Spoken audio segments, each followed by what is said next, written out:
Hey guys, welcome to another Pitch Media reaction. This one's going to be to Deadpool. Now, I know I still have quite a few of the MCU pitch meetings I have to do, or that I want to do, but I thought about it. I couldn't help but want to do Deadpool. So, my little brother's behind me. My little brother recommended that, let me see real quick. My little brother recommended that I wear my Deadpool mask while doing this. And I don't know how I'm going to pull this off because with my headphones, not unless I put the mask on over it.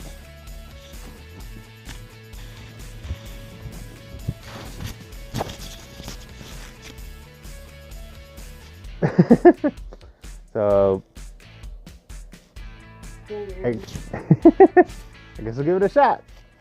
So I heard that the fans want to see a Deadpool movie. Yes, sir, there's leaked test footage floating around the internet and everything. Great, so if I'm not mistaken, the last time we saw Deadpool, he shot a bunch of lasers from his eyeballs at the end of X-Men Origins Wolverine, and then he had his head cut off, and there was a post-credit scene revealing I don't want to. No, dead. that So doesn't I'm exist to me. assuming we're gonna No. pick things up from there? Oh, absolutely not. Yeah. Oh, Yes. Yeah, no. Yeah. No. Okay, so you want to do like a hard reboot then? Yeah, something like that. So who should we get to play Deadpool? Same exact guy. Yeah. But that's not really how movies work. Yeah, I know, but I think it'll be really cool. Like, we'll have him make fun of all the stupid decisions that went into making X-Men Origins Wolverine. Yes. Oh.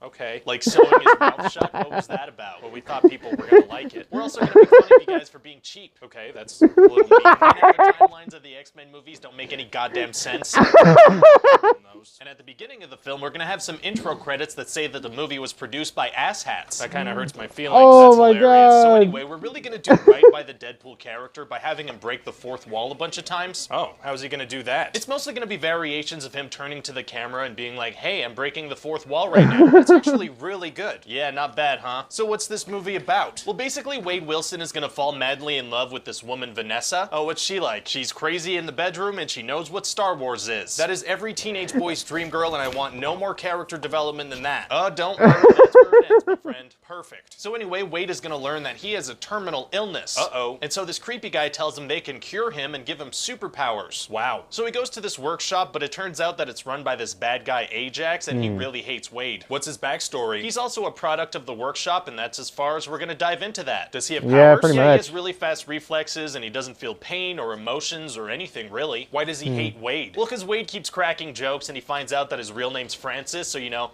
he feels pretty angry about that. I thought he couldn't feel anything. Did I say that? Yeah, like a second ago. Whoopsie. Okay, Anyway, so what do they do at the workshop? Well, they inject Wade with this serum that'll awaken any mutant genes he might have, and then they try to trigger that by putting him through extreme stress. Very evil. And so they torture him, and he develops super healing. So did they know those were the powers he was gonna get? No, they didn't know what he was gonna get. Well, then what was the plan if he didn't develop those specific abilities? What do you mean? Like, let's say his mutation ended up being that he can now fly. Yeah? So now they have a guy who can fly, but who's still about to die because of his terminal illness. Okay, Right, yeah. Not a very good business model. Not the best, no. Huh. So anyway, they get lucky and he gets healing powers. All right. And so now Wade can recover from anything, but he's not super attractive anymore. Oh, he gets disfigured. Well, disfigured is a big word. He has bumpy skin and no eyebrows. Gotcha. So it's not going to be like a huge plot point or anything. It's going to drive the entire movie. It is. does, now that he's but movie ugly, he doesn't think his girlfriend's going to love him anymore. Okay. So he wants to track down Francis so he can fix his face. That's a pretty thin storyline. Oh yeah, super thin. Feels like the whole movie could just be resolved by having a conversation. For sure. So we're gonna stretch the whole thing out by having him fight a bunch of different people. But we know he's not in any danger, right? It's gonna be hard to make that entertaining. Actually, super easy. Barely any inconvenience. Really? Yeah, I'm just gonna fill all the scenes with a lot of fourth wall breaks and a whole lot of penis jokes. Oh, okay. Yeah, I mean, there's gonna be a couple of non-penis jokes in there, but it's mostly penis jokes. Penises are tight. Oh, what? No, oh God, I didn't mean that. I mean like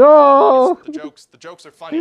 Okay, sorry about that. It's fine. So what else happens? Well, there's also this mutant Colossus that wants Deadpool to join the X-Men. Why? Because that works. And we're gonna do that thing where the bad guy kidnaps the girl to lure the guy into a final fight. Very cool. And Deadpool's gonna put Vanessa in a glass container and throw her about 200 feet down to the ground. Oh, so she dies? Nah, she's totally fine. How? Physics, I don't know. Okay. And so that's about it. Well, it sounds like teenagers are really gonna enjoy this movie. Actually, I kind of want to make it super gory and have a lot of nudity. Oh, so you think it's gonna be rated R? Oh yeah. So it's like the perfect movie for teenagers, but they can't see it without a parent or guardian. That's right. Yeah. How's this thing gonna make any money? Well, I figured maybe you could handle that with like a crazy amount of marketing. I guess I'll have to. Great, thanks. Oh, one last thing. What's that? Did you happen to include a Stan Lee cameo, or? I did. Good, it's important we show that man respect. Hey guys, Ryan here. Hope you enjoyed that pitch meeting. We have a lot more of these on the channel, so be sure to check those out. And let me know in the comments section. Okay, I should probably take this off now.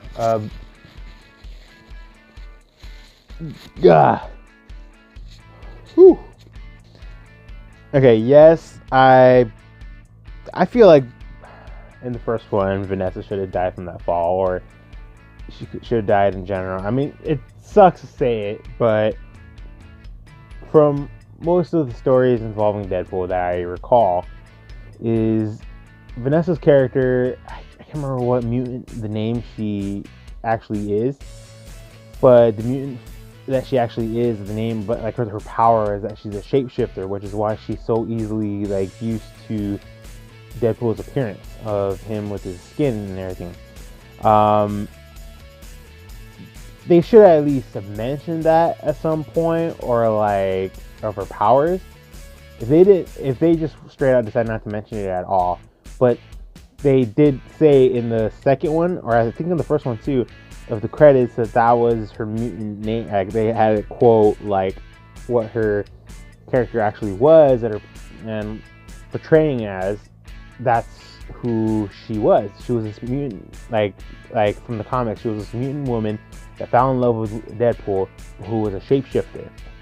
I feel like since they didn't bother revealing at all that she was a shapeshifter, I feel like they should have killed her off in the first one. I mean, she died regardless in the second one, you know, in the beginning of the movie, you know, because especially Deadpool is known to be constantly flirtatious with other women, you know, hitting on them, wanting to sleep with them or whatever, you know.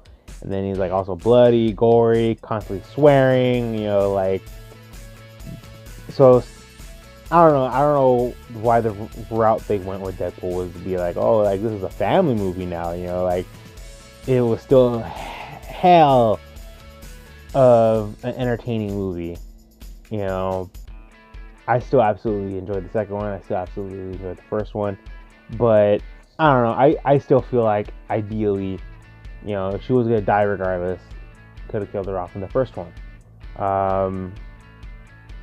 I thought it was funny how they pointed out about Ajax, about how he hated Wade, but yet he has no feelings at all. Okay. And then Colossus saying that and Colossus wanted to recruit Deadpool to the X-Men. It's like, why? Because, you know, and they did, because I'm pretty sure everyone knows this, in the comics, Deadpool gets his healing factor from Wolverine, you know, part of the Weapon X program. They did clarify that in the movie that the program Wade signed up with was Weapon X. It was just some other program but in the comics, Deadpool signs up with Weapon X and he gets the healing factor from Wolverine from his DNA, which not really cures him from the cancer. He still has it, but basically prevents him from dying. Like, it still has it, but the healing factor is healing him just as fast as the cancer is killing him, you know, which is why his skin's all deformed and everything. But they went the route that they awoken his mutant genes, and his mutant genes happen to be like a healing factor, which is like a little different from how he is in the how he gets it of his origins in the comics, but he still has a healing factor. Stan Lee's cameo of him being the DJ for the strip club, that was pretty funny. I honestly wasn't expecting that in the movie. When I saw him being the DJ, I was like, whoa, Stan, like, what? That was pretty funny. And pointing out how much they referenced, like, on how bad some of the past X-Men movies were. That's pretty hilarious. I absolutely love that. I was not a fan. I was not a fan favorite of X-Men Origins or Wolverine like Wolverine Origins. I would have to say a good amount of it I did enjoy, but the parts I really didn't enjoy were like Deadpool getting his mouth shut, like so shut, and him having the Cyclops' powers and all that. I liked the reputation of Sabretooth. That version of Sabretooth was pretty freaking on point. That was pretty badass Sabretooth. But like, yeah, and then there's a couple things that I didn't like. Yeah, like I said, there was Deadpool and Wolverine Origins. I didn't like the repetition of him. I wasn't a fan of the repetition of Blob, and I don't know. I feel like they could have made him look a little better. I did not like the way Wolverine lost his memory in that one with the antimantium bullet to the head. Instead, like, they could have just did it with wiping his memory when he was still strapped to the machine. There's just, a few things. But that was a good pitch meeting. I absolutely love that. That was good.